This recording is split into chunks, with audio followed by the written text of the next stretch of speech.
Huu ushirikina ndugu zangu katika imani unagawanyika katika sehemu mbili kubwa.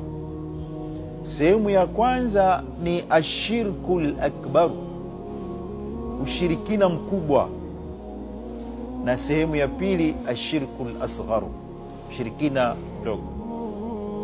Na hii wanazuoni wamegawanya sehemu hizi mbili baada ya kuangalia na kusoma na kufuatilia dalili mbalimbali zilizokuja katika kitabu cha Allah subhanahu wa ta'ala na sunna za mtume wetu Muhammadin sallallahu alayhi wasallam. Kwa hivyo kwenye kitabu cha Allah na sunna ya mtume Muhammadin sallallahu alayhi wasallam imeonyesha hivyo kwamba kuna ushirikina mkubwa na ushirikina mdogo. Ushirikina mkubwa wanazuoni wanaita ashirkul akbar. Na nini maana ya ushirikina mkubwa?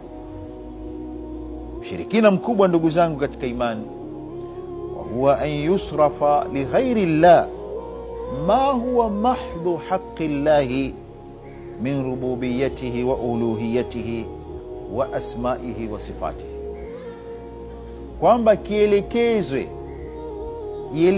ile ambayo ni haki ya Allah tu, akapewa asiyekuwa Allah subhanahu wa ta'ala, ima iwe ni katika mambo ya rububiyya, kwa maana ulezi wake Allah subhanahu wa ta'ala, au uluhiyya, au uungu, au asma wa sifa, au majina na sifa zake Allah subhanahu wa ta'ala. Ikawa sasa mtu anampa haki hizo ambazo ni haki za Allah tu peke yake, akazipeleka kwa asiyekuwa Allah subhanahu wa ta'ala katika viumbe wake Allah subhanahu wa ta'ala. Allahu akbar.